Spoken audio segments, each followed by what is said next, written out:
যুবক বারান্দায় দাঁড়ানো, ইমামের নজর পড়ে গেল। ইমাম চিন্তা করে, হঠাৎ করে চিন্তা করে যুবকের ডাক দিল, ভাইজান এখানে কেন? যুবক বলে, হুজুর ভয়ের কিছু নাই, আজকে আজানের ধ্বনিটা শুনে আমার ঘুম নাই, সারা রাত আমি পেরেশান হয়ে গেলাম, গুনাহ করে করে জীবনটা নষ্ট করে ফেলেছি, আমার মতো গুনাহগার এই এলাকায় কেউ নাই, আমি চিন্তায় পড়ে গেছি, গুনাহ নিয়ে কবরে গেলে মানুষ আমার সন্তানকে অভিশাপ দিবে, মানুষ আমার স্ত্রীকে অভিশাপ দিবে, এই অপরাধ করিয়া আমার সারা রাত কেন যেন ঘুম হয় না। ইমাম সাহেব বলে, নামাজ পড়বেন? বলে, হ্যাঁ পড়ব। ইমাম সাহেব নামাজ পড়ানোর ব্যবস্থা করে দিলেন, ওযু শিখাইয়া দিলেন, জীবনে মসজিদে যায় নাই। মাইয়াহদিল্লাহু ফাহুয়াল মুহতাদ ওয়া মাইয়ুদলিল ফালান তাজিদ লাহু ওয়ালিয়াম মুরশিদা। যুবকের মধ্যে জাহান্নামের আযাবের ভয় এসে গেল।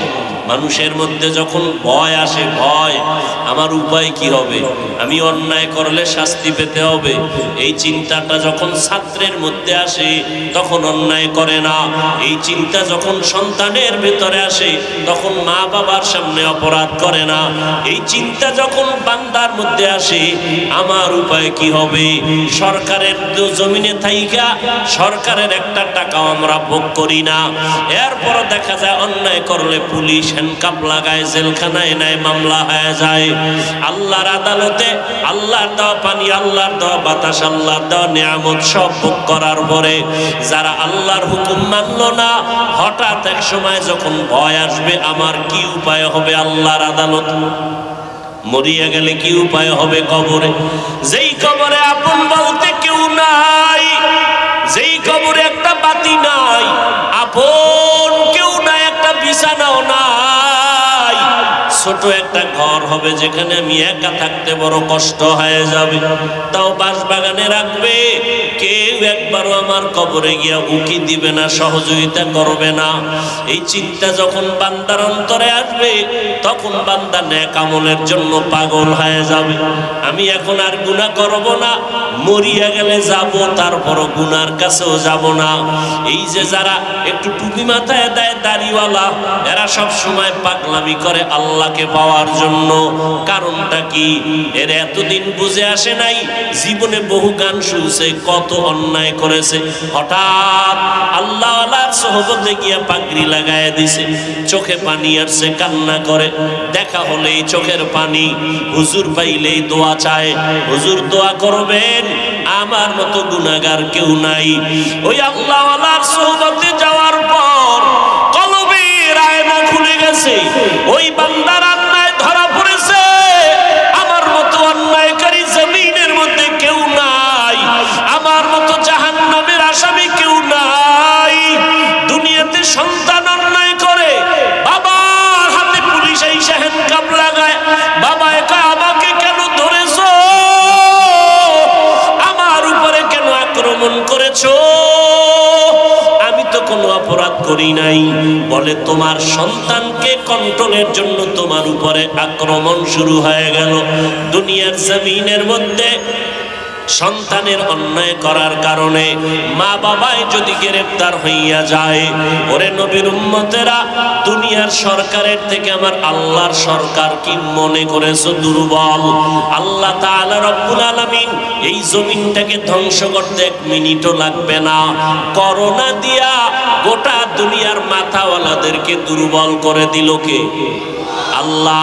বড় বড় বড় বড় মাথাওয়ালারা জমিন থেকে চলে গেল, মনে মনে ভাবতেছিল এই জমিনের মধ্যে আমি বোধহয় নতুন এক খোদা দাবিদার হয়ে গেলাম, কিন্তু করোনা আসার পরে সবার মাথাটা নত হয়ে গেল।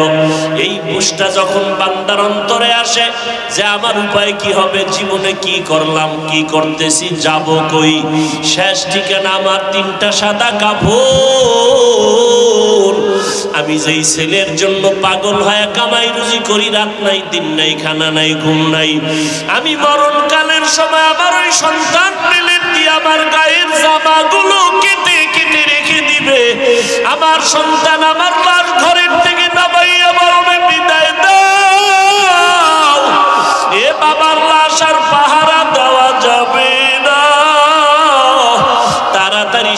কাপড়ের প্যাকেট বানানোর জন্য, অন্য মানুষের থেকে আমার আপন ছেলেরা দৌড়াবে কাপড় কেনার জন্য, আমার আপন সন্তান দৌড়াবে কবর খনন করার জন্য। কয়েক মাস আগে ঢাকা বাড্ডা থানার ভেতরে বাবায় টাকার মালিক, কোটি টাকার মালিক হয়ে মরিয়া গেল। দুইটা সন্তানকে লেখাপড়া শিখাইয়া এরপরে যখন রেখে গেল, বাবার লাশটা ফালাইয়া দুই সন্তান বাবার রেখে যাওয়া সম্পদ নিয়ে ঝগড়া, ভাগাভাগি নিয়ে ঝগড়ায় লিপ্ত হয়ে গেল। 24টা ঘন্টা দুই ভাই ঝগড়া করলো, বাবার লাশটা দাফন করার চিন্তা পর্যন্ত তাদের মধ্যে আসলো না। স্কুল কলেজ ভার্সিটিতে লেখাপড়া করবে, ডাক্তার হবে, ইঞ্জিনিয়ার হবে, প্রফেসর হবে, এগুলো ইবাদত যদি আল্লাহর সন্তুষ্টির নিয়তে পড়ে। বলে স্কুল কলেজে আল্লাহর সন্তুষ্টির জন্য কিভাবে পড়বে? বলে একজন ডাক্তার হবে, ডাক্তার হওয়ার নিয়ত কি? যে আমি মুসলমানের সহযোগিতা করব, সেবা করব, অসুস্থদেরকে আমি সেবা দিব। বেঈমানরা যদি মুসলমানের সাথে কখনো আর বাজাইয়া হিংসার বশীভূত হইয়া বলে মুসলমানের চিকিৎসা হবে না, আমরা মুসলমান ডাক্তারেরা দাঁড়ায় বলবো বেঈমানের চিকিৎসা আমাদের প্রয়োজন নাই, আমরা মুসলমানের জন্য মুসলমান ডাক্তারেরাই যথেষ্ট। এই নিয়তে যদি ডাক্তার হয়, এটাও ইবাদত, এটাও কি ইবাদতের অংশ।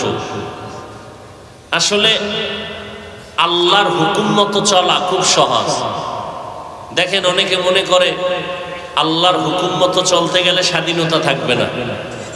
আমরা যারা আল্লাহর হুকুম মতো নবীর তরিকায় চলি, নবীজি চ্যালেঞ্জ দিয়ে গেছেন ১৫০০ বছর আগে। قال النبي صلى الله عليه وآله وسلم تركت فيكم أمرين لن تضلوا ما تمسكتم بهما كتاب الله وسنة رسوله। এরে উম্মতের দল, আমি বিদায় বেলা দুটো জিনিস তোমাদের মাঝে রেখে গেলাম। দুইটা জিনিস যদি আঁকড়াইয়া ধরে রাখতে পারো, কখনো তোমাদের বিপদ হবে না, লাইনচ্যুত হবে না, তোমাদের ঈমান আমল কেউ কেড়ে নিতে পারবে না। এক নাম্বার আল্লাহর দেওয়া কোরআন, দ্বিতীয় হলো পয়গম্বরের সুন্নাত। এক নম্বরে কি? জোরে বলেন। দ্বিতীয় নবীর সুন্নাত, হাদিস না কি? এক নম্বরে কোরআন, দ্বিতীয় নবীর সুন্নাত। নবী বলেন সুন্নাত, আপনি হাদিস বলেন কেন? এক নম্বরে কোরআন, দ্বিতীয় হলো রসুলের সুন্নাত। এই দুইটা জিনিস যারা আঁকড়ায় ধরবে, নবী চ্যালেঞ্জ দিয়ে বললেন তাদের কখনো পদস্খলন হবে না, তারা কখনো হেদায়েতের পথ থেকে লাইনচ্যুত হবে না, বিপদগ্রস্ত হবে না। ১৫০০ বছর পরেও তাকাইয়া দেখা যায় পয়গম্বরের এই চ্যালেঞ্জের মোকাবেলায় এই দুইটা জিনিস যারা আঁকড়াইয়া ধরে রাখছে, আজ আলহামদুলিল্লাহ যার কাছে যতটুকু কোরআন আছে, ইসলাম আছে, সুন্নাত আছে, আল্লাহর শপথ তারা ততটুকু সম্মান আর শান্তিতে আছে। আর যাদের কাছে যেই পরিমাণ আল্লাহর কোরআন নাই, ইসলাম নাই, সুন্নাত নাই, তারা ওই পরিমাণ সম্মানও আর শান্তিতেও নাই। তুকু যাও সুন্নতে আহমদ কো যা পা মুহাম্মদ কে বুয়ত নিসবত তোরা মান আহাব্বা সুন্নতি কৌলে রসুল মজদায়েগা না মাই হাম কুন কবুল। পয়গম্বরের সুন্নাত। এক নম্বরে আল্লাহর কোরআন। যেই ঘরে আল্লাহর কোরআন আছে, তেলাওয়াত চলে, ওই ঘর ২৪ ঘন্টা রহমতের ফেরেশতারা পাহারা দেয়। সুন্নাত অনুযায়ী যারা চলবে, দুনিয়া আখিরাতে তাদের মুক্তি তো হবে, দুনিয়ায় তারা সম্মানের সাথে চলবে। খানা খাইতে বসছো, নবীর সুন্নাত অনুযায়ী দোনো হাতের কবজা পর্যন্ত ধুইয়া নাও, এরপরে খানা খাইতে বসো। খানার শুরুতে বিসমিল্লাহ বলো, দস্তারখান বিছায় নাও, খানা পড়ে গেলে উঠাইয়া খাও, এর মধ্যে অনেক বরকত। খানার পরে কোনো হাতের কবজা পর্যন্ত আবার ধৌত করিয়া নাও। নবীর সুন্নত যে যত পরিমাণ মানতে পারবে এই জমিনের মধ্যে তাদের সম্মান তত বেশি হবে। আমরা যারা আল্লাহর হুকুম মানিয়া নবীর তরিকা মানিয়া চলার চেষ্টা করি, টুপিওয়াল মাথায় দিলাম কার সুন্নত? এই টুপি কার সুন্নত? নবীজির সুন্নত। দাড়ি রাখলাম নবীর তরিকায়, পোশাক পরলাম নবীর তরিকায়। আমরা নবীর তরিকা মানতে গিয়া কেই না খাইয়ে তো কেউ মরি নাই, কেউ মরছে? যারা নবীর তরিকা মতো চলে না এরাও ব্যবসা করে। আমাদের মধ্যে যারা নবীর তরিকা মানিয়া চলে তারাও ব্যবসা করে। নবীর তরিকা যারা মানে না এরা যেমন 3 বেলা খায়, আমরা যারা নবীর তরিকা মানিয়া চলার চেষ্টা করি আমরাও কয় বেলা খাই? 3 বেলা খাই। নবীর তরিকা না মানিয়া দেশ বিদেশ সফর করে। যারা নবীর তরিকা মানিয়া চলে তারাও দেশ বিদেশ সফর করে। এক কথায় বলবো, বর্তমান দুনিয়াতে নবীর আদর্শওয়ালাদের মতো সম্মানে জমিনের মধ্যে এখন আর কেউ নাই। সম্মান দেওয়ার মালিক কে? আল্লাহ সম্মান দিবেন আল্লাহর বিরোধিতা করলে, আল্লাহর পক্ষপাতিত্ব করলে। আল্লাহ কি বলেন? আল্লাহ বলেন না তুমি ব্যবসা বন্ধ করে দাও, চাকরি বন্ধ করে দাও, লেখাপড়া বন্ধ করে দাও। আল্লাহ বলেন বান্দা তুমি যা করবা কোনো বাধা নাই। ঘুমাও তাও ইবাদত, খানা খাওয়া ইবাদত, নামাজ পড়বা ইবাদত, সন্তান পরিবারকে তুমি দেখাশোনা করো তাও ইবাদত, স্ত্রীর মুখে খানার লোকমা উঠায় দাও তাও তোমার ইবাদত, সন্তানের পিছনে টাকা ব্যয় করো ইবাদত, গরিবের পিছনে সহযোগিতা করো ইবাদত, এতিমের সাহায্য করো ইবাদত, জনগণের সহযোগিতা করো ইবাদত, মানুষ হাঁটতে পারে না হাঁটার রাস্তা তৈরি করে দাও ইবাদত, মানুষের চিকিৎসার জন্য সহযোগিতা করো ইবাদত, বস্ত্রহীন মানুষের অন্নের ব্যবস্থা করো ইবাদত। তুমি দুনিয়াতে যা করো বা সব ইবাদত। লেখাপড়ার প্রতিষ্ঠান করো, সন্তানেরা যেন শিক্ষিত হতে পারে এটাও তোমার ইবাদতে গণ্য হবে। 2টা শর্তের বিনিময়ে যা করবা সব আমার আল্লাহর সন্তুষ্টির জন্য, এবং যা কিছু করব সব হবে মদিনাওয়ালা নবীর তরিকায়। এগুলো করার জন্য আল্লাহর সাহায্য ছাড়া চলার কোনো পথ। এজন্য আল্লাহ বলেন ইয়া আইয়ুহাল্লাযীনা আমানুস্তাঈনু বিস-সাবরি ওয়াস-সালাহ ইন্নাল্লাহা মা'আস-সাবিরিন। ও মুমিনেরা তোমরা সাহায্য প্রার্থনা করো সবর ও সালাতের মাধ্যমে। আল্লাহ মুমিনকে বললেন, কোনো বেঈমানকে বলেন নাই। সাহায্য ছাড়া চলার কোনো উপায় মুমিনেরও নাই, কোনো বেঈমানেরও নাই। কিন্তু আল্লাহ শুধু মুমিনকে সাহায্য চাওয়ার জন্য বললেন কেন? এর কারণ হলো জান্নাত শুধু মুমিন পাবে, কোন বেঈমান কখনো জান্নাত পাবে? জান্নাত কারা পাবে? একমাত্র মুমিন যারা, আর কেউ জান্নাত পাবে না। যদিও নবীজি বলেন পৃথিবীতে যত মানুষ আসছে আসবে কিয়ামত পর্যন্ত সবার নামে জান্নাতে বাড়ি বানানো আছে, রেজিস্ট্রি করা আছে। নমরুদের নামে জান্নাতে বাড়ি আছে, ফিরআউনের নামে জান্নাতে ঘর, ফিরআউন, হামান, কারুন, সাদ্দাতের নামে জান্নাতে ঘর। কিন্তু কোন বেঈমান কখনো আল্লাহর জান্নাত পাবে না। জান্নাত পাবে একমাত্র আল্লাহর প্রিয় বান্দা যারা মুমিন। ওই বেঈমানদের বানানো জান্নাতগুলো কি হবে আল্লাহ পাক নবীর মাধ্যমে জানায় দিলেন। আমার মুমিনদের মধ্যে যারা ইবাদত করতে গিয়া আমি 2টা সাইড করে দিলাম। ইবাদতের মধ্যে আছে কিছু মূল ইবাদত যেগুলো ফরজ, আর কিছু আছে ওভার নফল ইবাদত। এগুলো ওভার ডিউটি। 5 বেলার নামাজ দৈনিক পড়ো, মূল ইবাদত, মূল ডিউটি, এটা ফরজ। ইশরাক, আওয়াবিন, চাষ, তাহাজ্জুদের নামাজ পড়ো, ওভার ডিউটি নফল। রমজান মাসে রোজা রাখবা, নরনারী বালেগ বালেগা, এটা তোমার মূল ডিউটি ফরজ।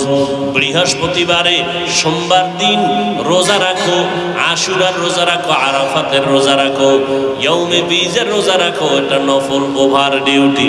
ধনী মানুষ বছরে একবার যাকাত দাও, এটা তোমার মূল ডিউটি ফরজ। অন্য সময় তুমি এতিম অসহায় গরিব মাদ্রাসা মসজিদ মানুষের কল্যাণে সহযোগিতা করো, এটা ওভার ডিউটি নফল। সামর্থ্যবান ব্যক্তির জন্য জীবনে একবার বাইতুল্লাহ জিয়ারত করো, এটা তোমার জন্য মূল ডিউটি ফরজ। মাঝে মাঝে উমরা হজ করো, এটা তোমার জন্য ওভার ডিউটি নফল। আল্লাহ পাক রব্বুল আলামিন বলে নবী জানায় দেন, যারা মূল ডিউটি পালন করার পর ওভার ডিউটি করবে, আমি আল্লাহ খুশি হইয়া বেঈমানের জান্নাতগুলো ওভার ডিউটি করনেওয়ালা মুমিনদের আমি বোনাস দিয়ে দিব। আতিনা ফি দারে দুনিয়া না হাসান, আতিনা ফি দারে উকবা না হাসান, ইয়া গিয়াসাল মুস্তাগীসিন ইহদিনা লাফতিখারা বিল উলুমে ওয়াল গিনা। হর গরিদে নেকো তু তৈয়ার হে, जो न मांगे उससे तू बेजार है। আমরা আল্লাহর হুকুম রসুলের তরিকা মানতে গিয়া না খাইয়া মরে গেছি। বর্তমান দুনিয়াতে চতুর্মুখী ইসলামের দুশ্মনদের আক্রমণ, কথা ঠিক না? সারা দুনিয়ার ইহুদি খ্রিস্টান সহ ইসলাম বিদ্বেষীরা মুসলমানের বিরুদ্ধে চক্রান্তে লিপ্ত। এমনকি কিছু কিছু মুসলমান ব্যানারওয়ালা মুনাফিকেরাও তাদের ভেতরে সহযোগিতা করে, আছে না নাই? এই মুসলমানেরা মাঝে মাঝে বলে তাবলীগ করে লাভ নাই, পীরের কাছে গিয়ে লাভ নাই। অথচ এই বাংলার জমিনে লাখ লাখ লাখ না কোটি কোটি কোটি হাজার কোটি কোটি মানুষ মাদ্রাসায় পড়ুয়া না, জেনারেল লাইনের পড়া অথবা কোনো পড়াই না, এ সমস্ত মানুষগুলো তাবলীগের ছোঁয়া পাওয়ার কারণে, খাঁটি আল্লাহওয়ালাদের সোহবতে যাওয়ার কারণে আজকে তারা ফেরেশতার থেকেও বড় দামি নবীর আদর্শওয়ালা হয়ে গেছে। সোহবতে সালে তোরা সালে গুনাত, সোহবতে তালে তোরা তালে গুনাত জামানা, সোহবতে বা আউলিয়া বেহতের সদ সালাত বেরিয়া। আপনারা যারা বয়ানে বসছেন, এমনও আল্লাহর বান্দা এখানে আছেন যারা জীবনেও ওয়াজের প্যান্ডেলে বসেন নাই, আছে না নাই? আল্লাহকে সাক্ষী রেখে বলেন তো, এই যে 1.5-2 ঘন্টা আপনারা বয়ানে বসলেন আর শুনলেন, এই বয়ান শোনার দ্বারা অন্তরের মধ্যে কোনো আঘাত আসছে না আসে নাই? অন্তরের মধ্যে ধাক্কা লাগছে কি লাগে নাই? তাহলে 2 ঘন্টা ওলামায়ে কেরামদের মজলিসে বসার দ্বারা যদি অন্তরের মধ্যে একটা পরিবর্তনের ধাক্কা লাগে, তাহলে যেই মানুষটা ওলামায়ে আহলে হক আহলুল্লাহ আল্লাহর প্রিয় বান্দাদের সোহবতে বছরকে বছর থাকবে, তারা তো আল্লাহর ওলি হয়ে যায়। সোহবতে সালে তোরা সালে গুনাত, সোহবতে তালে তোরা তালে গুনাত জামানা, সোহবতে বা আউলিয়া বেতের সদ সালাত বেরিয়া। সাহায্য ছাড়া চলার কোনো উপায় নাই। আমাদের প্রত্যেকের সাহায্য লাগবে। কেন? আল্লাহ তার কারণ বয়ান করেন, ওয়া খুলিকাল ইনসানু যায়ীফা, আমি মানুষ জাতিকে বড় দুর্বল করে সৃষ্টি করেছি। মানুষ এতটাই দুর্বল, খানার বেলায়, ঘুমের বেলায়, চলার বেলায়, মেধার বেলায়, সর্বক্ষেত্রেই দুর্বল। আমাদের তুলনায় দেখা যায় মেধার দিক থেকে আমাদের থেকে ভিন্ন মাখলুক বড় সবল। ইঞ্জিনিয়ার, বুয়েটের ইঞ্জিনিয়ার বিল্ডিং বানায়, এর মধ্যেও ভুল আছে না নাই? বৈজ্ঞানিকরা আবিষ্কার করে বিভিন্ন বিষয়, এর মধ্যেও ভুল আছে না নাই?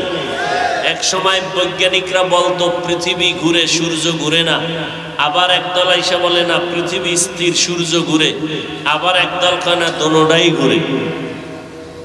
তাহলে ভুল আছে না নাই? আছে। আমাদের দুনিয়াতে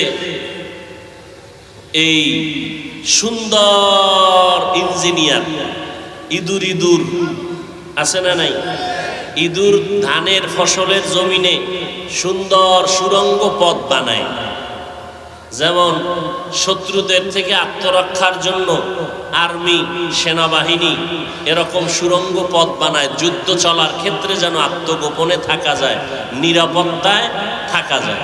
ইঁদুরও এরকম বানায়। আপনি ধানের খেতে গিয়ে দেখবেন এত সুরঙ্গ পথ, একদিক দিয়ে গরম পানি মারছেন ইঁদুর, আর একদিক দিয়ে পালায় গেছে। ঠিক নেই? ধরার কোনো উপায় নাই। কোনো টাকা পয়সা লাগছে? কিচ্ছু লাগে না। আবার তাদের গর্তের ভিতরে মনে মনে ধান সব ওখানে নিয়ে গোডাউনে রাখছে, তাদের রুজি রোজগারের জন্য যেন কোনো পেরেশানি করতে না হয়। কথা ঠিক না? মৌমাছিরা কি সুন্দর বিল্ডিং বানায়, হ্যাঁ? কি সুন্দর! একটা রুমের সাথে আর এক রুমের কোনো ব্যবধান নেই, এক সুতা বেশ কম নাই। থাকার রুম আলাদা, ঘুমের রুম, খানার ডাইনিং রুম আলাদা, বাথরুম আলাদা। এরপরে বাসাগুলো যে বাঁধায়, এক একটা মৌ পোকার বাসার মধ্যে 1 মণ 20 কেজি 30 কেজি মধু থাকে। সব বোতলের মুখগুলো খোলা নিচের দিকে, 1 ফোঁটা মধু কখনো। গাছের ডালের সাথে মৌ পোকায় বাসা বাঁধলো, কোনো রশি দিয়ে বাঁধছে? কখনো পড়ে গেছে? আমেরিকার মৌমাছির বাসা যেমন, বাংলাদেশের মৌমাছির বাসাও তেমন। তাহলে এদের ইঞ্জিনিয়ারিং এর থিওরিতে কোনো ভুল নাই। তাহলে আমরা মেধার বেলায় দুর্বল, খানার বেলায় দুর্বল। একটা কোহে কাফ পর্বতমালার মধ্যে সিমর্গ নামের প্রাণী, দৈনিক তার খানা 40টা মোটা তাজা হাতি। এত পরিমাণ খানেওয়ালা মানুষ আছে নাই? আগের দিন মানুষ যাও খেতে পারত, এখন দিন দিন মানুষ, ডাক্তারেরা বারবার বলে খানা কমাও। খাদক তো নাইই, টুকটাক যা খাবে সে খানাও কি কমায় দাও। খানা খাওয়ার মানুষ নাই। আগে 10 জনের খানা একজনে খাইতো, আর এখন একজনের খানা একজনেও খেতে পারে না। তাহলে আমরা কতটা দুর্বল! এক কথায় আমাদের মতো দুর্বল কোনো প্রাণী নাই। আবার আমাদের মতো শ্রেষ্ঠ কোনো প্রাণী। আচ্ছা, দুর্বল হয়ে শ্রেষ্ঠ কেন? কয় যে আল্লাহ পাক যত বড় শক্তিশালী সিংহ, বাঘ, রয়্যাল বেঙ্গল টাইগার, এর শক্তি বেশি থাকলেও এরা শ্রেষ্ঠ না। কেন? এ আল্লাহর ইবাদত করে না, এ আল্লাহকে আল্লাহ বলে ডাকে না। আমি আল্লাহকে আল্লাহ বলে ডাকার মতো ক্ষমতা দিছি মানুষকে, গবেষণা করার ক্ষমতা দিলাম মানুষকে। মানুষ ভালো মন্দ যাচাই করে এরপরে ভালোটাকে গ্রহণ করবে।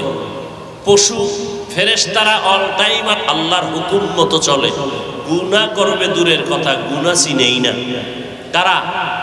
ফেরেশতারা। গুনাহ করবে দূরের কথা, গুনাহ। আর পশু পাখিরা গুনাহ করলেও গুনার মজা বুঝে ঠিক, কিন্তু এর যে একটা শাস্তি আছে এটা বুঝে। মানুষ বুঝেনি, বুঝে। বুঝার পরেও যারা নিজেরে কন্ট্রোল করে নিবে, এর মর্যাদা ফেরেশতার থেকে উপরে উঠে যাবে। আল্লাহ বলেন একে আমি বিনা হিসাবে জান্নাত দিয়ে দিব। এখন এত বয়ানের পরেও মানুষ লাইনে নাই কেন? আসলে যার ইবাদত করবে তার সাথে সম্পর্ক নাই, পরিচয় নেই। পরিচয় কেমনে দরকার? এমপি সাহেবের সাথে আপনার পরিচয় হতে হলে এমপির সাথে যার সম্পর্ক গভীর তার সাথে আগে লাইন লাগাইতে হবে। কথা ঠিক নেই? তো আল্লাহর পরিচয় নিতে হলে আল্লাহর সাথে যাদের সম্পর্ক গভীর এদের সাথে লাইন লাগাও। এরা কারা? আউলিয়ায়ে কেরাম, ওলি আউলিয়াগণ। আলা ইন্না আউলিয়া আল্লাহি লা খাউফুন আলাইহিম ওয়া লা হুম ইয়াহজানুন আল্লাযীনা আমানু ওয়া কানু ইয়াত্তাকুন। আউলিয়ায়ে কেরাম যাদেরকে এক বচনে বলা হয় ওলি, বহু বচনে আউলিয়া।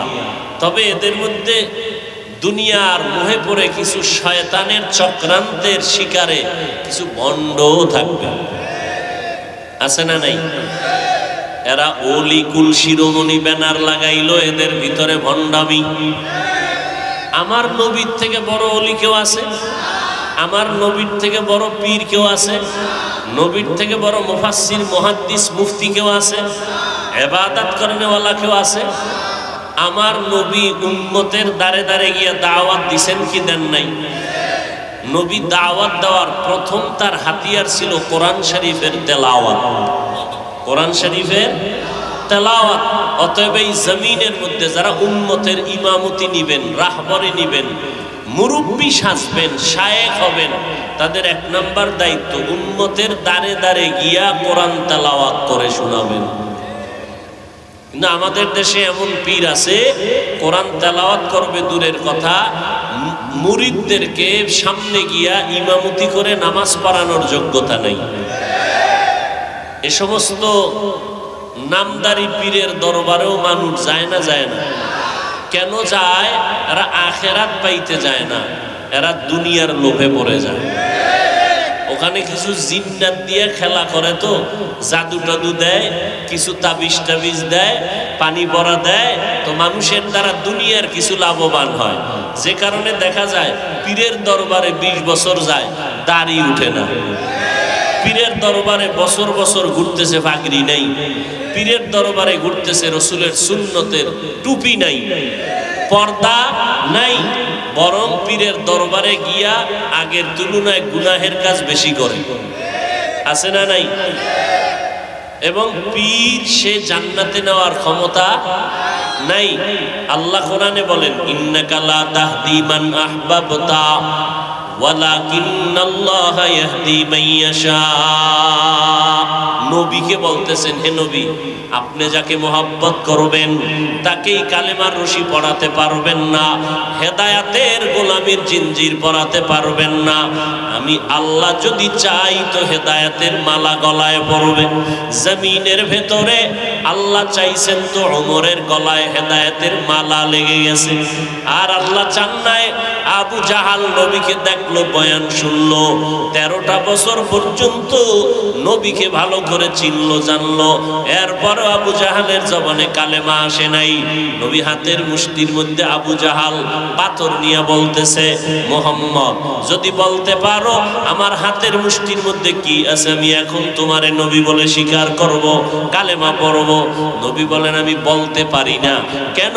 আমি গাইবের মালিক না। গাইবের মালিক কে?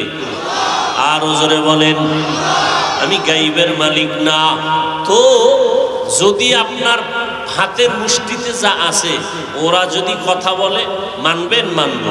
নবী এবার বললেন, আবু জাহাল চাচার হাতে তোরা যা আসো আওয়াজ দে। সাথে সাথে কালেমা পড়া শুরু করলো। আবু জাহাল পাথরগুলো জমিনের মধ্যে ফালাইয়া চিল্লায়া কয়, মুহাম্মদ বড় জাদুকর। হেদায়েত কপালে নাই। আল্লাহ চাইলে হেদায়েত পাবে, না চাইলে পাবে না। এত বয়ান চলতেছে, বয়ান, তাবলীগের বয়ান, পীর মুরিদির বয়ান। এরপরও কিছু মানুষ দিনের কথা জানে, মিথ্যা বলা হারাম জানে, এরপরও মিথ্যা ছাড়া ব্যবসা করে না। আছে না নাই? সুদ খাওয়া হারাম জানে, তারপরও সুদ খায়। আছে না নাই? সুদের মধ্যে 70টা গুনাহ, ছোট গুনাহ মায়ের সাথে জিনা করার সমান। সুদের সাথে যারা জড়িত হবে এদের নামাজ কবুল হবে না, রোজা কবুল হবে না, হজ কবুল হবে না, দান সদকা কবুল হবে না। আল্লাহ বলেন, রেডি হয়ে যা, আমি আল্লাহ তোর সাথে যুদ্ধ করার জন্য রেডি। আল্লাহ যুদ্ধ করতে চায়, এটা কি খুশির কথা না রাগের কথা? মারাত্মক রাগের কথা।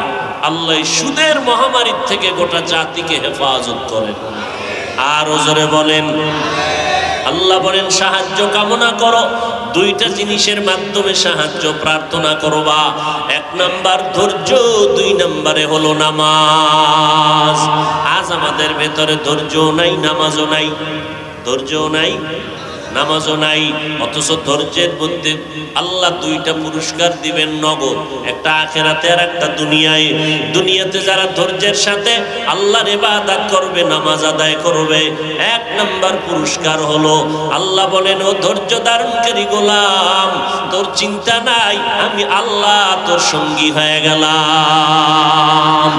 ইয়া ইলাহি মুঝসে মুঝকো দূর কর, তাকে দেখো মুঝমে তুঝকো এক নজর। আল্লাহ সঙ্গী হয়ে যাওয়া, এটা কি কম মনে করতেছেন?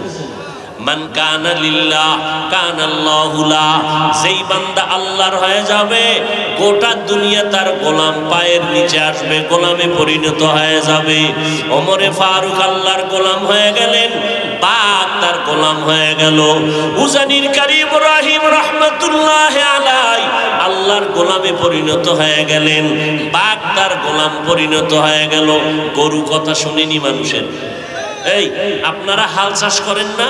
গ্রাম এলাকায় করে না? আচ্ছা, একটা হাল চাষ করেনওয়ালা গরুরে যখন কয় ডাইনে যাও, যায়নি, বামে যাও, যায়নি। আচ্ছা, হাল চাষ করে কোনো হিসাব? সাধারণ মানুষ বিড়িও টানে, হাল চাষও করে, নামাজও ঠিক মতো পড়ে না। এই রকম এক চাষি, সে যদি গরুরে কয় দাঁড়া, দাঁড়ায়নি। কথা বলেন? একটা বেনামাজি বিড়িখোর, ওর কথায় যদি গরু ডানে বামে যায়, আল্লাহ আল্লাহর কথা মানবে না কেন? এই কথা বুঝে না কিছু অসচেতন আলেম। সাধারণ মানুষ নিয়ে টেনশন না, ইসলামের মধ্যে 12টা বাজায় রাখছে কিছু শিক্ষিত নামের শয়তানের বন্ধু যারা, তারা। সাধারণ মানুষটা তো পেজ বুঝে না, কথা ঠিক না? এই পেজগুলো লাগায় রাখছে ইসলামের ব্যানারওয়ালা কিছু মুনাফিকেরা। চরমনের সৈয়দ ইসহাক রহমতুল্লাহ আলাই, চরমনের বর্তমান পীর সাহেব হুজুর, এর আগে তার আব্বাজান ফজলুল করিম রহমতুল্লাহ আলাই বয়ানে বলতেন, ইসহাক রহমতুল্লাহ আলাই গরুকে ডাক দিছে, গরু এদিকে আয়, গরু কাছে আসে। আচ্ছা, এটা কঠিন কি? এটা নিয়েও ট্রোল করে কিছু মুনাফিকেরা। যেটা আশ্চর্য হওয়ার কি আছে? একটা গাঞ্জাখোর চাষি, সে যদি গরুরে চাষবাস করার সময় গরুরে ডানে কইলে ডানে যায়, বামে বললে বামে যায়, তা আল্লাহ আল্লাহ বললে গরুর কথা শুনবে না কেন? কি মানুষের দাম বেশি না গরুর দাম বেশি? হ্যাঁ, কি আজীব কথা। ইয়া ইলাহি মুঝসে মুঝকো দূর কর, তাকে দেখো মুঝমে তুঝকো এক নজর। ওমর ফারুক রাদিয়াল্লাহু আনহু চিঠি লিখলেন, নদীর মধ্যে পানি নাই, কি নাই, চিঠি লিখলেন আর বললেন, আমার লেখা চিঠি নদীর মধ্যে ফেলে দাও, পানি আসবে। গিয়া যখন চিঠি ফেললো, জোয়ার আসা শুরু হয়ে গেল। শুকনো নদীতে কি আসলো?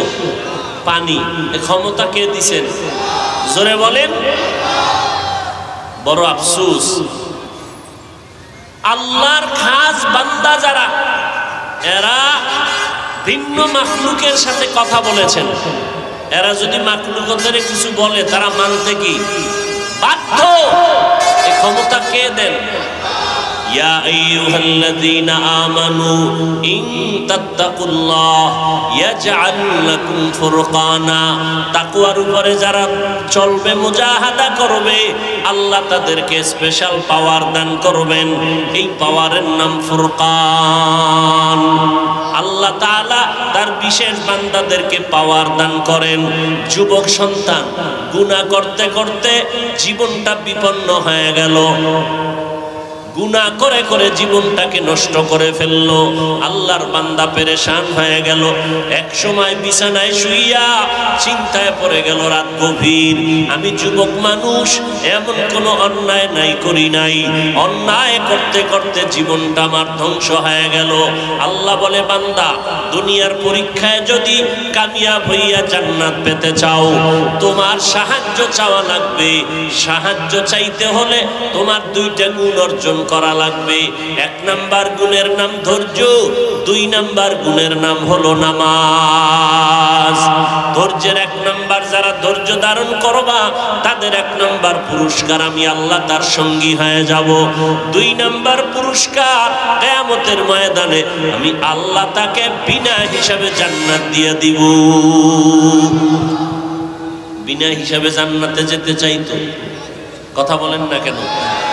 নামাজ ছাড়া কিয়ামতের দিন প্রথম হিসাবই হবে কিসের? নামাজে।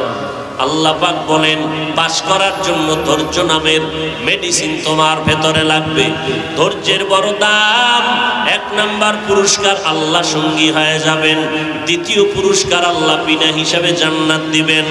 যুবক আল্লাহর গোলাম গুনাহ করে করে জীবনটা নষ্ট করে ফেললো। হঠাৎ করে একদিন আফসোস করতেছে, জীবনে কি করলাম। এই অবস্থাটা আপনার জীবনেও আসবে, আমার জীবনে আসবে। মরার আগে একবার আফসোস আসবেই, জীবনে করলাম কি। ভালো ভালো মানুষ হঠাৎ মরে যাইতেছে, যুবকেরও ঠিক এসে গেল, করলাম কি জীবনে। গুনাহ করে করে মানুষের অভিশাপ নিয়ে রাস্তায় চলতেছি, এর থেকে বাঁচার উপায় কি? হঠাৎ করে চিন্তা করতে করতে ফজরের আজান হয়ে গেল। মানুষ যখন চিন্তায় গভীরে যায় তখন আর ঘুম আসে না। হঠাৎ মসজিদের মিনারে আজানের আওয়াজ, যুবক চিন্তায় পড়ে গেল, একটু যাই, আজানের ধ্বনিটা কত সুন্দর আমার কানের মধ্যে লাগছে।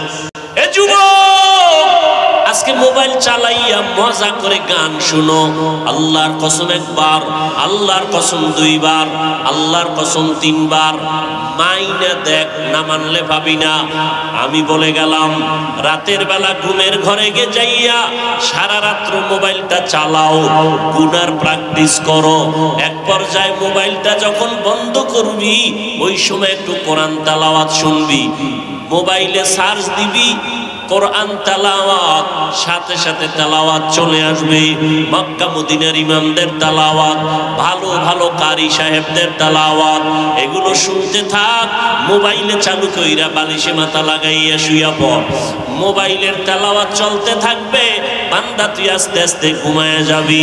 আমি 3 বার কসম করে বললাম, এক সময় 1 সপ্তাহ পরে তুই তেলাওয়াত শুনে বলবি, জীবনে গান শুনবো না, কারণ কোরআনের মতো মধুর আওয়াজের আর কিছুই নাই। এই কালামে জিন্দা কোরআনে হাকিম, হিকমতে উলায়া জালসত কদিম, বখা কোরআন কালামুল্লাহ বসন কদিমাস্তি, কদিমাস্তি নইনো। যুবকের অন্তরের মধ্যে মোহাব্বতের ঢেউ আসলো, কারণ হঠাৎ আফসোস আসছে, করলাম কি জীবনে। আজানের ধ্বনিটা শুনিয়া যুবক 1 কদম 2 কদম করে মসজিদে চলে গেল। জীবনেও মসজিদে যায় না, আজকে নতুন করে যায়, ভয় লাগতেছে, না জানি মানুষ আবার কি বলে। কিন্তু আজানে তাকে মসজিদ পর্যন্ত নিয়ে গেল। মসজিদের বারান্দায় গিয়া, কোন সময়? ফজরের সময়, নীরব নিস্তব্ধ। তখন আজানের ধ্বনিটা খুব মজাই লাগে, কথা ঠিক না? যুবক বারান্দায় গিয়া দাঁড়াইলো। ইমাম সাহেবের নজর পড়ে গেল, দেখে এলাকার বড় সন্ত্রাসী মসজিদের বারান্দায় দাঁড়ানো। জীবনভর অপরাধ করে করে কলঙ্কিত জীবন, এমন কোন গুনাহ নাই করে নাই, এলাকার সবাই তারে খারাপ জানে, সামনে কিছু বলে না ভয়ে, কারণ বেয়াদব। যুবক বারান্দায় দাঁড়ানো, ইমামের নজর পড়ে গেল। ইমাম চিন্তা করে, হঠাৎ করে চিন্তা করে যুবকের ডাক দিল, ভাইজান এখানে কেন? যুবক বলে, হুজুর ভয়ের কিছু নাই, আজকে আজানের ধ্বনিটা শুনে আমার ঘুম নাই, সারা রাত আমি পেরেশান হয়ে গেলাম, গুনাহ করে করে জীবনটা নষ্ট করে ফেলেছি, আমার মতো গুনাহগার এই এলাকায় কেউ নাই, আমি চিন্তায় পড়ে গেছি, গুনাহ নিয়ে কবরে গেলে মানুষ আমার সন্তানকে অভিশাপ দিবে, মানুষ আমার স্ত্রীকে অভিশাপ দিবে। এই অপরাধ করিয়া আমার সারা রাত কেন যেন ঘুম হয় না। ইমাম সাহেব বলে নামাজ পড়বেন, বলে হ্যাঁ পড়ব। ইমাম সাহেব নামাজ পড়ানোর ব্যবস্থা করে দিলেন, ওযু শিখাইয়া দিলেন। জীবনে মসজিদে যায় নাই। মাইয়াহদিল্লাহু ফাহুয়াল মুহতাদ ওয়া মাইয়ুদলিল ফালান তাজিদ লাহু ওয়ালিয়াম মুরশিদা। যুবকের মধ্যে জাহান্নামের আযাবের ভয় এসে গেল। মানুষের মধ্যে যখন ভয় আসে, ভয় আমার উপায় কি হবে, আমি অন্যায় করলে শাস্তি পেতে হবে, এই চিন্তাটা যখন ছাত্রের মধ্যে আসে তখন অন্যায় করে না। এই চিন্তা যখন সন্তানের ভেতরে আসে তখন মা বাবার সামনে অপরাধ করে না। এই চিন্তা যখন বান্দার মধ্যে আসে আমার উপায় কি হবে, সরকারের জমিনে থাইকা সরকারের একটা টাকাও আমরা ভোগ করি না, এরপর দেখা যায় অন্যায় করলে পুলিশ হ্যান্ডকাপ লাগায়, জেলখানায় নেয়, মামলা হয়ে যায়। আল্লাহর আদালতে আল্লাহর দেওয়া পানি, আল্লাহর দেওয়া বাতাস, আল্লাহর দেওয়া নিয়ামত সব ভোগ করার পরে যারা আল্লাহর হুকুম মানল না, হঠাৎ এক সময় যখন ভয় আসবে আমার কি উপায় হবে আল্লাহর আদালত, মরিয়া গেলে কি উপায় হবে কবরে, যেই কবরে আপন বলতে কেউ নাই, যেই কবরে একটা বাতি নাই, আপন কেউ নাই, একটা বিছানাও নাই, ছোট একটা ঘর হবে যেখানে আমি একা থাকতে বড় কষ্ট হয়ে যাবে। তাও বাঁশবাগানে রাখবে, কেউ একবারও আমার কবরে গিয়া উকি দিবে না, সহযোগিতা করবে না। এই চিন্তা যখন বান্দার অন্তরে আসবে তখন বান্দা নেক আমলের জন্য পাগল হয়ে যাবে। আমি এখন আর গুনাহ করব না, মরিয়া গেলে যাব, তারপরও গুনার কাছেও যাব না। এই যে যারা একটু টুপি মাথায় দেয় দাড়িওয়ালা, এরা সব সময় পাগলামি করে আল্লাহকে পাওয়ার জন্য। কারণটা কি, এর এতদিন বুঝে আসে নাই, জীবনে বহু গান শুনছে, কত অন্যায় করেছে, হঠাৎ আল্লাহওয়ালার সোহবতে গিয়া পাগড়ি লাগায় দিছে, চোখে পানি আসছে, কান্না করে, দেখা হলেই চোখের পানি, হুজুর পাইলেই দোয়া চায়, হুজুর দোয়া করবেন, আমার মতো গুনাহগার কেউ নাই। ওই আল্লাহওয়ালার সোহবতে যাওয়ার পর কলবের আয়না খুলে গেছে, ওই বান্দার অন্যায় ধরা পড়েছে, আমার মতো অন্যায়কারী জমিনের মধ্যে কেউ নাই, আমার মতো জাহান্নামের আসামি কেউ নাই। দুনিয়াতে সন্তান অন্যায় করে, বাবার হাতে পুলিশ এসে হ্যান্ডকাপ লাগায়, বাবা একা আমাকে কেন ধরেছো, আমার উপরে কেন আক্রমণ করেছো, আমি তো কোনো অপরাধ করি নাই। বলে তোমার সন্তানকে কন্ট্রোলের জন্য তোমার উপরে আক্রমণ শুরু হয়ে গেল। দুনিয়ার জমিনের মধ্যে সন্তানের অন্যায় করার কারণে মা বাবাই যদি গ্রেফতার হইয়া যায়, ওরে নবীর উম্মতেরা, দুনিয়ার সরকারের থেকে আমার আল্লাহর সরকার কি মনে করেছো দুর্বল? আল্লাহ তাআলা রব্বুল আলামিন এই জমিনটাকে ধ্বংস করতে এক মিনিটও লাগবে না, করোনা দিয়া গোটা দুনিয়ার মাথাওয়ালাদেরকে দুর্বল করে দিল কে? আল্লাহ। বড় বড় বড় বড় মাথাওয়ালারা জমিন থেকে চলে গেল, মনে মনে ভাবতেছিল এই জমিনের মধ্যে আমি বোধহয় নতুন এক খোদা দাবিদার হয়ে গেলাম। কিন্তু করোনা আসার পরে সবার মাথাটা নত হয়ে গেল। এই বুঝটা যখন বান্দার অন্তরে আসে যে আমার উপায় কি হবে, জীবনে কি করলাম, কি করতেছি, যাব কই, শেষ ঠিকানা আমার তিনটা সাদা কাপড়। আমি যেই ছেলের জন্য পাগল হয়ে কামাই রুজি করি, রাত নাই দিন নাই, খানা নাই ঘুম নাই, আমি মরণকালের সময় আমার ওই সন্তান প্লেট দিয়ে আমার গায়ের জামাগুলো কেটে কেটে রেখে দিবে, আমার সন্তান আমার লাশ ঘরের থেকে নামাইয়া মরণে বিদায় দাও, এ বাবার লাশ আর পাহারা দেওয়া যাবে না। তাড়াতাড়ি সাদা কাপড়ের প্যাকেট বানানোর জন্য অন্য মানুষের থেকে আমার আপন ছেলেরা দৌড়াবে কাপড় কেনার জন্য, আমার আপন সন্তান দৌড়াবে কবর খনন করার জন্য। কয়েক মাস আগে ঢাকা বাড্ডা থানার ভেতরে বাবায় টাকা টাকার মালিক, কোটি টাকার মালিক হয়ে মরিয়া গেল। দুইটা সন্তানকে লেখাপড়া শিখাইয়া এরপরে যখন রেখে গেল, বাবার লাশটা ফালাইয়া দুই সন্তান বাবার রেখে যাওয়া সম্পদ নিয়ে ঝগড়া, ভাগাভাগি নিয়ে ঝগড়ায় লিপ্ত হয়ে গেল। 24টা ঘন্টা দুই ভাই ঝগড়া করলো, বাবার লাশটা দাফন করার চিন্তা পর্যন্ত তাদের মধ্যে আসলো না। এরে নবীর উম্মতেরা, দুনিয়াতে আপন ছেলে আপন না, আপন স্ত্রী আপন না, দুনিয়াতে আপন বলতে কেউ নাই। এই চিন্তা করার নাম হলো মুরাকাবা। এই মুরাকাবা তৈরি হয় আল্লাহ ওয়ালাদের সম্পর্কের দ্বারা। ওলামায়ে কেরামের বয়ান শুনতে শুনতে শুনতে শুনতে যখন চিন্তা করে, চিন্তা করতে করতে হঠাৎ এমন একটা ভাবনা তার মধ্যে চলে আসে যে মনে হয় জাহান্নামের চিন্তা করতে করতে করতে করতে এমন অবস্থা হয়, মনে হয় যেন আমার গুনার কারণে আমার চারদিকে জাহান্নামের আগুন মনে হয় জ্বালা শুরু হয়ে গেল। এমন একটা অবস্থা হয়ে যায়, গুনার কথা স্মরণ করে করে মনে হয় যেন আমি জাহান্নামের আগুনের মধ্যখানে পড়ে গেলাম। আমার বুঝি জাহান্নামের আগুন চারপার্শ্ব থেকে দাউ দাউ করে জ্বলতেছে। এই মুরাকাবার ভিতরে যখন বান্দা পড়ে যায়, তখন আর বান্দার ঠিক জ্ঞান ঠিক রাখতে পারে না, স্বাভাবিক হালাত ঠিক রাখতে পারে না। তখন বান্দা ভাগার জন্য একবার ডানে দৌড় দেয়, বামে দৌড় দেয়। আমার গুনাহগার, গুনার কারণে একবার দৌড়ায় আর বলে, মালিক, জাহান্নামের আগুন থেকে বাঁচার জন্য রাস্তা খুঁজে আর কই তোমারে পাই। আল্লাহকে পাওয়ার জন্য, গুনাহ থেকে বাঁচার জন্য আল্লাহর আশিক পাগলেরা দৌড়াইতে থাকে। তার ভিতরে একটা জ্বলন শুরু হয়ে যায়, অন্তরের ভিতরে এমন একটা জ্বলন, এমন একটা আগুন জ্বলতে থাকে। আরে আমার গুনার কারণে কি উপায় হবে? আমার গুনার কারণে কবরে কি উপায় হবে? হাসরের ময়দানে কি উপায় হবে?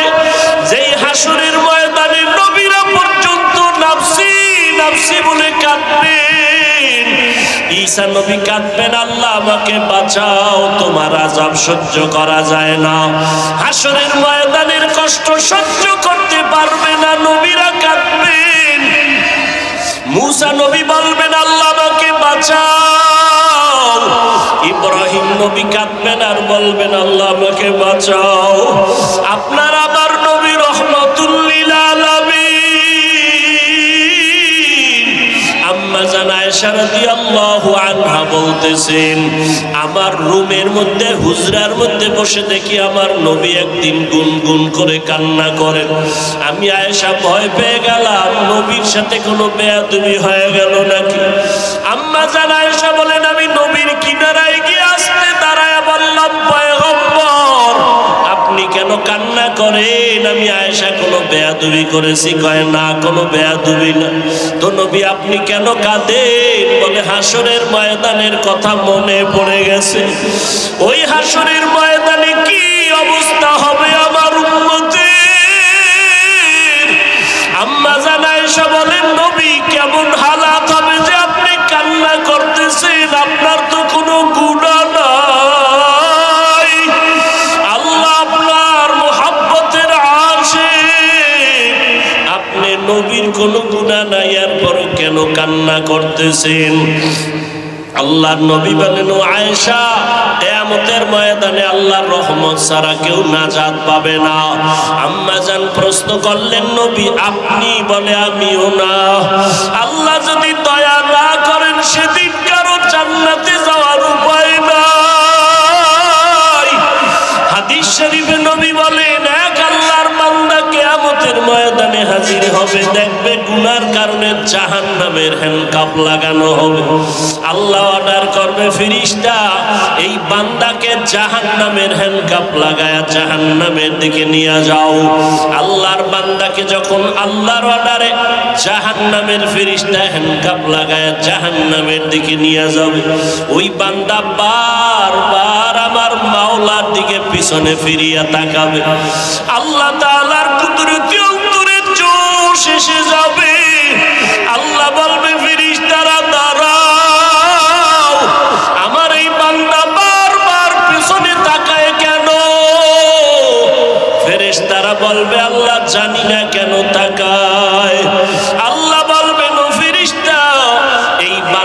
দেখে আমি মাওলার একটু দয়া হয় নাকি। এ বান্দায় ফেরেশতা ওরে নিয়ে দাঁড়াও, আমি মাওলা তো রহমান, আমি তো রহিম। আমি চাই না আমার কোন বান্দা বান্দি জাহান্নামের আযাবে জ্বলবে, কারণ আমি বান্দা বানাইছি বড় দুর্বল। এক সেকেন্ডের আযাব সহ্য করার ক্ষমতা কারো নাই। দুনিয়াতে সূর্যের গরম আমার বান্দা সইতে পারে না, দুনিয়াতে মশার কামড় আমার বান্দা সহ্য করতে পারে না। আমার বান্দা জাহান্নামের আগুন কেমন করে সহ্য করবে? বান্দারে দাঁড় করাইয়া দেখো তার আমল নামায় কোন নেকের কোন রাস্তা খোলা আছে নাকি দেখো। ফেরেশতারা আমল নামা তালাশ করে দেখবে কোরআনের সাথেও সম্পর্ক নাই, কোরআনওয়ালা আলেমের সাথেও কোনো সম্পর্ক নাই। আল্লাহ সর্বশেষ বলবেন, ও ফেরেশতা দেখো এই বান্দার এমন কোন বন্ধু আছে নাকি যেই বন্ধুর সাথে আলেম কোরআনওয়ালার সম্পর্ক আছে? ফেরেশতারা হঠাৎ তাকায় দেখবে, হ্যাঁ আল্লাহ একজন বন্ধুর নাম লেখা আছে, ওই বন্ধুর সাথে তার আলেম কোরআনওয়ালার সাথে সম্পর্ক আছে। আল্লাহ এই কথা শুনে বলবে, জাহান্নামের হ্যান্ডকাপ খুলিয়া দাও, আরে আর জাহান্নামের হ্যান্ডকাপ লাগাইও না। এই বান্দার বন্ধুর সম্পর্ক যেহেতু কোরআনওয়ালা আলেমের সাথে আছে, যাও আমার ফেরেশতারা ওরে ছেড়ে দাও, জান্নাতি ফেরেশতার হাতে দিয়া দাও। আমি আল্লাহ চাই না আমার কোন বান্দা জাহান্নামের আযাবে যাবে। আম্মা জান আয়েশা বলেন, নবী আপনার তো কোনো গুনাহ নাই, তারপর আপনি কান্না করেন কারণ কি? আল্লাহর নবী বলেন, আয়েশা কিয়ামতের ময়দান যেদিন কায়েম হয়ে যাবে, ওই দিন সমস্ত মানুষগুলো উলঙ্গ হয়ে দাঁড়াবে, নারী পুরুষ উলঙ্গ থাকবে, জমিনটা চেটিয়াল ময়দান সমান। আল্লাহর অর্ডারে সূর্যটা নিচে চলে আসবে। আল্লাহ সেদিন কাহরিয়াতের সাইনবোর্ড লাগাইয়া বলবেন, লিমানিল মুলকুল ইয়াউম লিল্লাহিল ওয়াহিদিল কাহ্হার। আজকের দিনের রাজত্ব কার? যাহা আল্লাহ পাকের কুদরতের আওয়াজে হাসরের ময়দানটা থরথর করে কেঁপে উঠবে। ও আয়েশা, আল্লাহ পাকের এই আওয়াজের ভয়। নবীদের কোনো গুনাহ নাই, নবীরা পর্যন্ত নাফসি নাফসি বলে কান্না করবেন, উম্মতের কথা ভুলিয়া যাবেন। মুসা নবী, ঈসা নবী, আদম নবী খালি বলবে, আল্লাহ আমাকে বাঁচাও, আমাকে বাঁচাও। তখন আম্মা জান প্রশ্ন করলেন, নবী এমন কঠিন সময়, ইব্রাহিম নবী তার উম্মতের ভুলিয়া যাবে, মুসা নবী তার উম্মতের ভুলে যাবেন, ইব্রাহিম নবী তার উম্মতকে ভুলে যাবেন, ঈসা নবী তার উম্মতের ভুলিয়া যাবেন। ওই কঠিন সময় আপনি তো রহমতের নবী, ও নবী তখন আপনি কি করবেন? আমার মায়ার নবী চোখের পানি ছেড়ে বলেন, ও আয়েশা আমি তখন আমার মাওলার দরবারে মাকামে মাহমুদ সিজদায় পড়ে কাঁদবো, আর আমি একটা আওয়াজ দিব, আমি বলবো, আল্লাহ আমার উম্মতের বাঁচাও, আমার উম্মতের বাঁচাও, আমি আমার উম্মত না নিয়ে জান্নাতের মধ্যে যাব না।